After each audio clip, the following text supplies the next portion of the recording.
mendapatkan sesuatu penghargaan, penghormatan, pujian, sanjungan. Bilanya ada, harus saya teruskan. Perbaiki dulu hati kita. Luruskan dulu hati kita, niatnya hanya untuk Allah.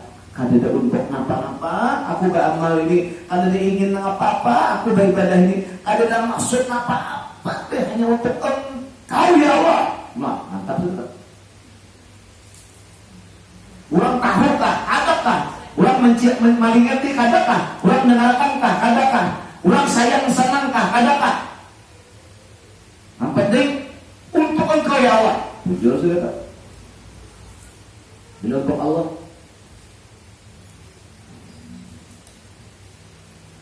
Dia ini nang diriakan dia berupa ibadah. Nah, ibadah nang ditampakkan.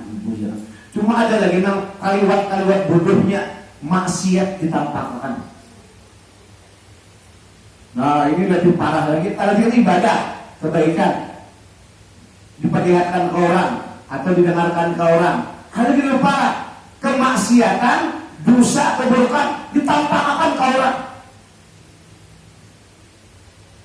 Nah, sudah jadi dosa sudah diperbuatnya, maka dikisahkan ke orang yang dikisahkan enak akan jadi saksi, memperkuat lagi, memperkeruh lagi suasana.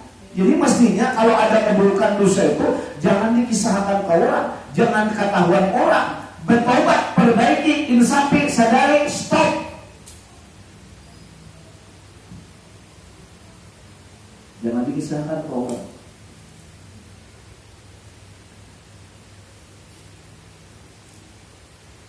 Nah, itu kaliwat bodohnya seseorang itu. Contohnya adakah? Contohnya mabuk, bertampak-tampak ke orang. Nah,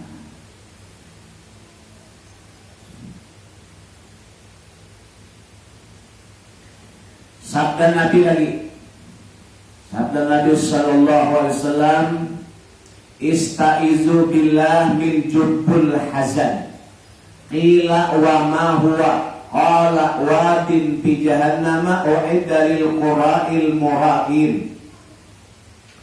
Kata Nabi, engkau minta pelihara atau minta lindungi dengan Allah Ta'ala daripada jubbul hazan. Minta lindungi, pelihara kita kepada Allah dari jubbul hazan. Mengapa jubbul hazan itu? Sahabat bertanya. Maka tanya sahabat, apa jubbul hazan itu ya Rasulullah? Maka Nabi menjawab, yaitu jubbul hazan, sungai di dalam neraka jahanam. Jadi ada neraka luas, menggelegar apinya, ada di dalamnya sungai mengalir api, mengalir air nang panas, mengalir minyak nang panas mendidih. Siapa yang dibuat ke dalam jubbul hazan itu? Siapa? Nah, disediakan bagi qari yang ria. Qari itu artinya orang yang membaca Quran, orang yang membaca ayat-ayat Allah, kalamullah dengan ria. Kayak apa riaknya? Ingin dapat juara, supaya dengan baca Quran dapat hadiah, dengan baca Quran supaya dapat nomor 1. Riak caranya tak? Tujuannya kepada dunia. Mengapa? Juara. Mengapa? Hadiah. Mengapa? Nomor 1, agar aku paling top. Nah, sehingga dihormati aku, sehingga disenangi aku, sehingga disanjung-sanjung. Maka masuk neraka orang yang baca Quran demikian. Nah inilah rubbatalil Quran wal Quran Quran. Berapa banyak orang yang baca Quran wal Quran talaan. Quran melaknat, Quran mengutuk. Siapa nang dikutuk oleh Quran? Orang nang baca Quran. Qurannya di mana bacanya? Ialah tujuannya ada mendapatkan ridha Allah. Tujuannya bukan untuk ibadah, mendapat pahala dari Allah, tapi tujuannya ingin mendapatkan kemuliaan dunia berupa harta, duit, hadiah, juara, kedudukan, kemuliaan di tengah-tengah orang banyak, maka terlimparlah dia ke dalam neraka jubul hazan namanya. Inilah bahayanya orang yang musabaqah tilawatil Quran. Inilah bahayanya orang yang melakukan ikut perlombaan, pertandingan baca Quran. Nah, bila tujuannya ke dunia, terlimpar ke dalam neraka jubul hazan. Jadi kada bolehkah orang perlombaan? Ada bolehkah orang musabaqah? Ada bolehkah orang pertandingan? Ada bolehkah? Boleh aja, silahkan, tetapi hati harus dibujurkan dahulu, niat harus diluruskan dahulu. Jangan ada niat dunia, jangan ada niat pujian, sanjungan, hadiah, juara, nomor. Jangan ada itu. Tujuan ingin menyemarakan siar agama Allah supaya aku diridai Allah. Ikut bertanding aja sudah. Cuma jarang kayak itu.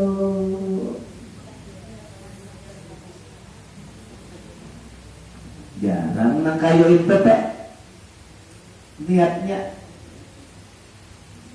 lalu kencang-kencangan membaca Bismillahirrahmanirrahim supaya hebat kok. Nah, celaka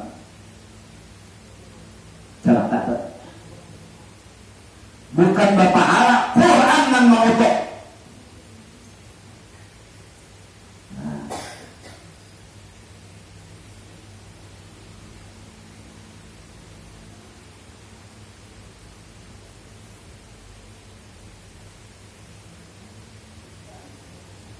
Itulah syaitan membuat perangkap dengan amal kebaikan berbuat maksiat.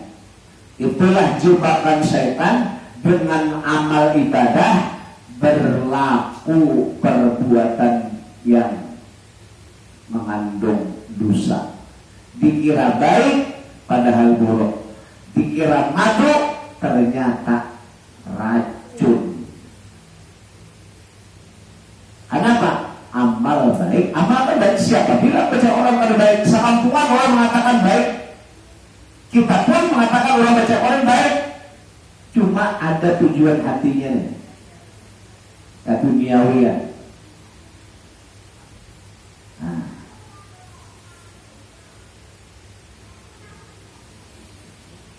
Yakni jubul hazan tadi, sungai di dalam neraka jahanam itu disiapkan bagi qari ini orang yang baca Quran, yang riya, yang ingin berkehendak dipuji orang akan bacaannya itu. Walaupun orang tidak memujinya, orang satu orang tidak memuji, cuma di hatinya aja ingin mendapatkan pujian atau penghargaan atau penghormatan dari orang.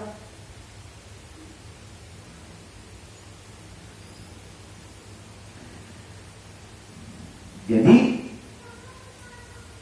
dapat pujian ingin di hatinya terhadap bacaannya dan lagunya dan barang lain sebagainya. Karena yang demikian itu adalah riya atau pamer, lagi hukumnya haram, berdosa dan bermaksiat.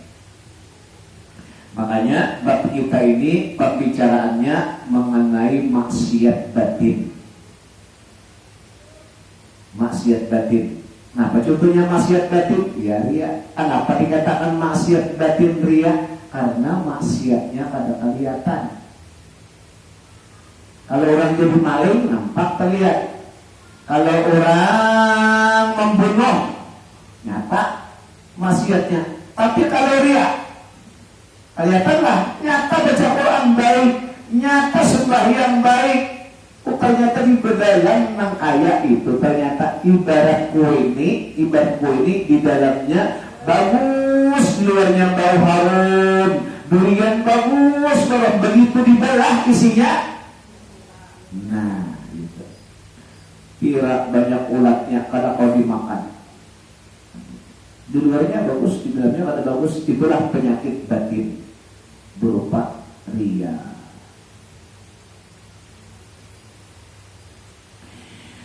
Kata Imam Al-Ghazali rahimahullahu ta'ala, mudah-mudahan Allah memberi rahmat kepada beliau.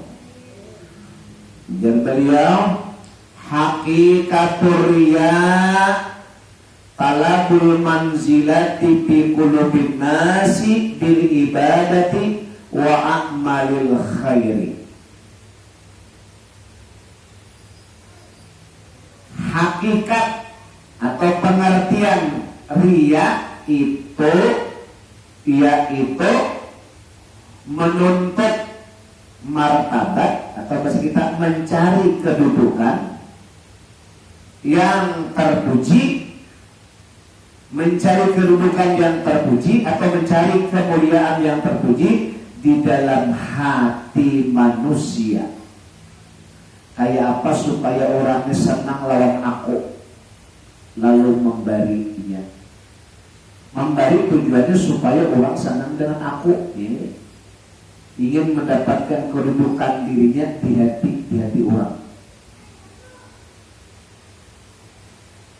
Ingin mendapatkan kemuliaan dirinya di hati orang, supaya orang senang dengan aku, supaya orang menolong dengan aku, supaya orang memberi dengan aku, supaya orang hormat dengan aku. Nah, di hati manusia dia ingin dirinya itu disenangi di hati orang banyak.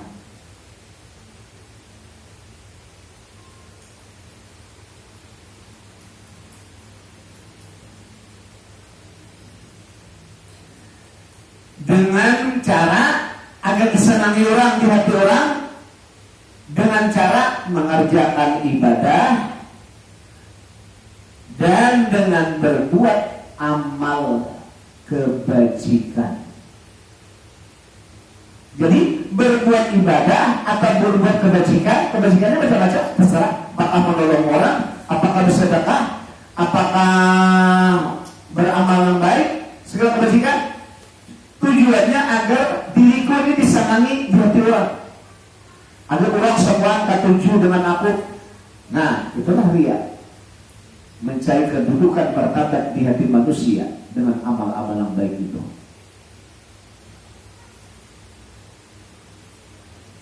Nah, maka untuk menangkal penyakit batin riya ini, nah jangan ada tujuan kepada manusia ingin disenangi orang, ingin agar dibantu orang, puji orang, sanjungan orang, agar jangan ada ingin di hatinya tujuan supaya tertanam di hati orang, diriku ini disenangi orang. Jangan ada.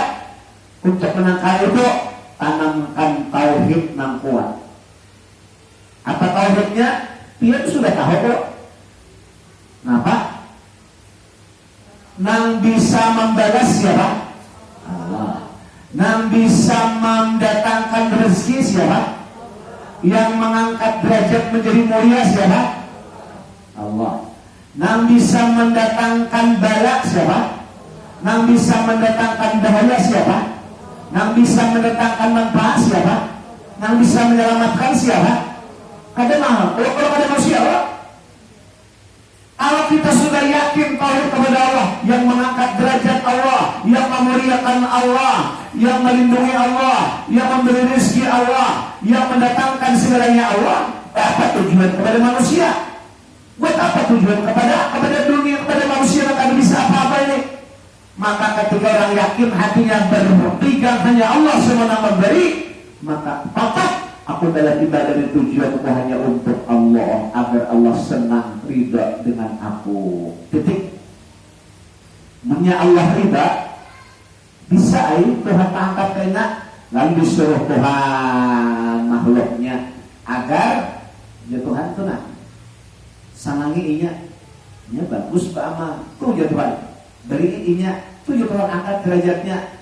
Allah akan membukakan hati manusia, Allah akan membukakan hati makhluk, sehingga terenyuh orang membantu, terenyuh orang memberi, terenyuh orang mengangkat, Allah yang mendatangkan. Nah, jadi kunci untuk menghilangkan riya, kuncinya supaya jangan ada kepada tujuan kepada manusia ingin senang disenangi di hati orang. Kuncinya kuat keyakinan bahwa yang mendatangkan manfaat dan mudarat hanya Allah.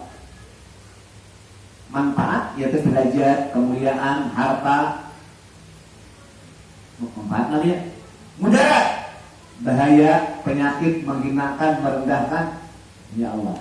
Itu ada. Yakinlah kepada Allah, yang mendatangkan manfaat mudarat hanya Allah. Sakampungan orang memuji, tetap mulialah orang itu. Amun Tuhan menghinakan, tetap hina. Sakampungan orang menghina, sakampungan orang menghina, hinalah orang itu. Tidak akan hina kalau Allah mengangkat, tetap akan jadi tetap mulia dan tetap hidupnya akan lebih baik. Nah, tanamkan keyakinan tauhid kepada Allah dirinya, inilah yang akan menangkal sifat riya nang apa tadi ingin nilai dunia.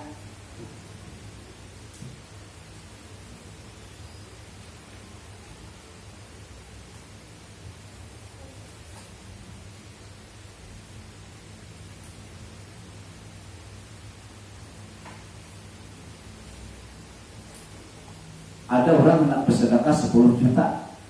Banyakkah 10 juta? Hendak bersedekah 10 juta. Nah, berikan nih ke orang miskin kah?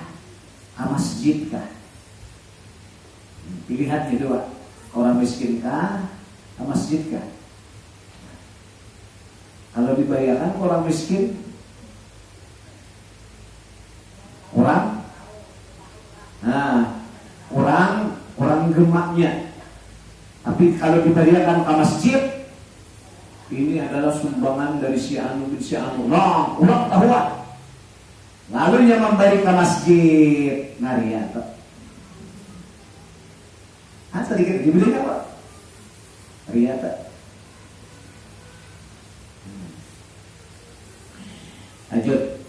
Yakni berbuat yang demikian itu ibadah kebaikan supaya dipuji oleh orang, atau ada datang yang dipuji supaya dibesarkan oleh orang. Dibesarkan itu dihormati, disenangi, supaya dibesarkan oleh orang, atau supaya dikasihi, disayangi oleh orang.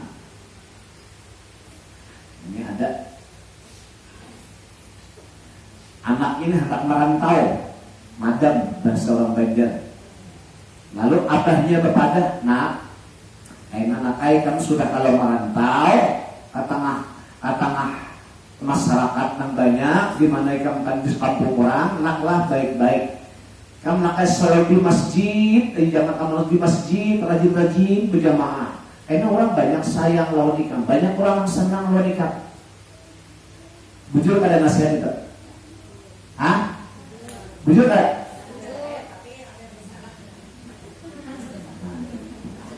Ini katanya abahnya menjerumuskan anaknya ke dalam neraka. Ini akan juga sudah sampai ke benua orang, merantau, jangan jangan jauh-jauh di masjid saja, sering-sering berjamaah. Karena orang banyak yang senang larikan karena rajin pangkat masjid. Kalau datangnya ambil iya makanya memang kayak itu pantut kayak itu karena orang bila kita ibadah itu orang banyak yang kata je.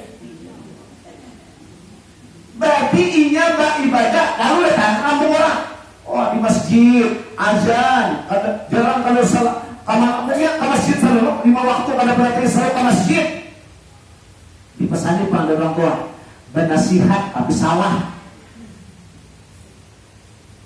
Jadi si anak ini ke masjid bukan karena Allah, ke masjid bukan karena mendapat pahala, ke masjid bukan ingin mendekatkan kepada Allah, tapi ke masjid supaya. Nah, karena kamu orang banyak senang lawan ikan makan, kan nyaman kan dibawa orang ke rumah, karena setelah dibawa ke rumah karena kan kemudian dicarikan orang juyen, makanya.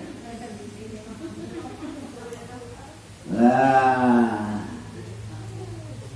nasihat luput, nasihat tapi luput. Makanya terbujur, gitu lah.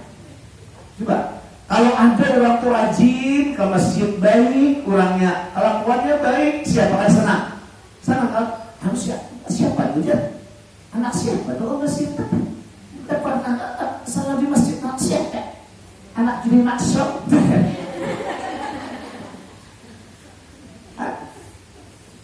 Orang kata dia orang bersehat tetap ada mempunyai jasa jok.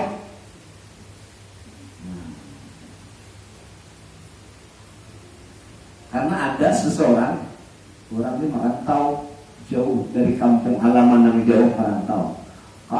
Masjid terus. Masjid terus. Rupanya karena selalu ke masjid sebulan 5 bulan ketemu ke masjid. Orang ini orang yang kada berada juga seorang perantau. Lalu ada jamaah yang bertanya mulai di mana tadi? Aku mulai di Berantai. Di mana tinggal? Aku menyewa. Di mana menyewa? Di Gang Harapan. Oh, nyewa kah? Malah berapa sebulan? Itu kok ini kadang-kadang tak bayar, kadang-kadang kada duitnya kada datang. Jadi berapa bulan kita bayar? 5 bulan. Nah, ayo kayaknya sudah.